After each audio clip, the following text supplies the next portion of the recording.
Popped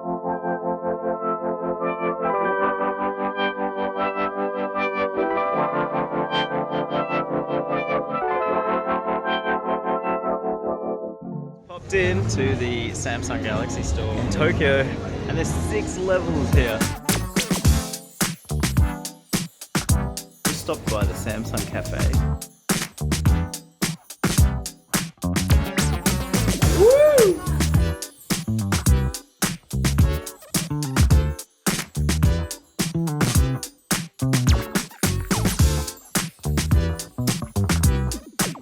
We're in the VR room.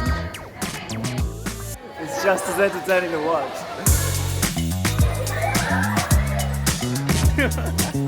So that was the end of the Galaxy tour in Tokyo. It was a really, really cool experience. It's a bit like the Apple Store, but on steroids, and also like a theme park. There was something crazy at each level, designed for kids, big kids, small kids, VR thing at the top, bullet time photography, video stuff in the other levels. It was just cool. Just a lot of really cool stuff you could do, and had a lot of fun, I'm sure I'll be back.